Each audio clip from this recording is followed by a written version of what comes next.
Okay, so what I'm going to be demoing today is what is just a simple pinch pot.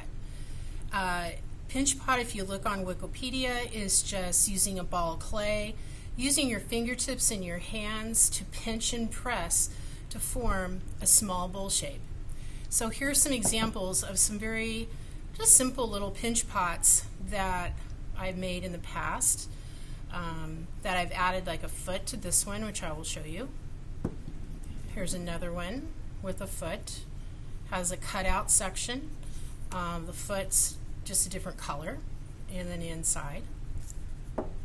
And here's another one that's more spread out, and with a couple add-ons of clay on clay that's on here as well. Sorry for that intercom. So what first thing you're going to do is you all have a wire cutter that came in your tool set or you have in the classroom. Get your bag of clay. This wire cutter is kind of like a cheese cutter. So all you're going to do, let me move these, is just cut a chunk of clay off. It just slices it right through just like that. Okay? Once, cover your clay up always so it doesn't dry out, and set it aside. You don't need your wire cutter anymore. And what you're going to do is you're going to form a ball. So just using your hands, pat,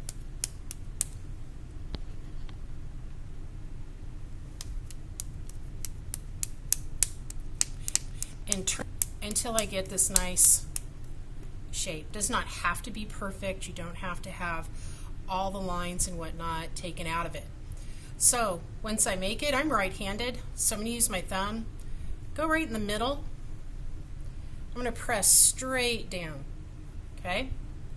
And then all I'm going to do is start pressing at the bottom. And this pressing is kind of like this. I'm using the fingertips of my hands, and I start at the bottom of my pinch pot, and all I do is start turning and pressing.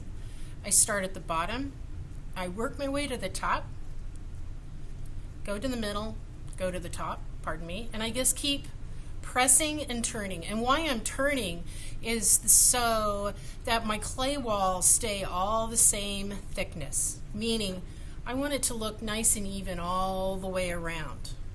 Okay? So I continue doing this. Once I get it to a point where the thickness isn't overly thick, kind of what I tell a lot of students, it shouldn't be thicker than an Oreo cookie. Regular Oreo cookie. I don't want to see a bunch of marks, but there's a tool that you can use to smooth all that out.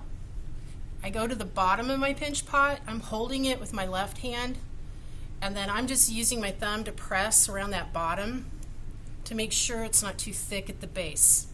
Because there's several things that cause your clay to blow up in the kiln. Dampness of clay, and secondly, air pockets trapped in the body of the clay. And a lot of times you can feel these air pockets or even see them. It looks like a little bubble. And all you need to do is pop it and smooth it out. So dampness of clay, air pockets in your clay, and thirdly, if your clay is really thick, a lot of times with pinch pots I'll see students work where the bottom blows out because the clay was too thick on the base. So I really make sure it's nice and even, it's not overly thick. So I kind of go around the rim and just kind of press. I don't want it paper thin. If it's paper thin, it's going to be sharper than I'll get out when it comes out of the bisque firing. So I just kind of go around and make it nice and even. Once I'm happy with my overall shape and thickness of the walls, if you can see, it looks pretty even. It feels even as I go around and turn. I'm ready right now. It's got a round bottom. It looks like an egg. See that? So I need to kind of flatten the bottom. So I'm going to hold it, and all I'm going to do is tap it straight up and down. Turn it, tap, turn it, tap. Gently. You don't have to slam it. Just tap it. And then I flatten the bottom of my pot. I have something like this, and it's ready to go. Now, if you want to add a foot, that's going to be in part 2 of my video, is how to clean up your pinch pot, how to add a foot to your pinch pot, and how to shape it more with a rasping tool. So hope this started making some pinch pots.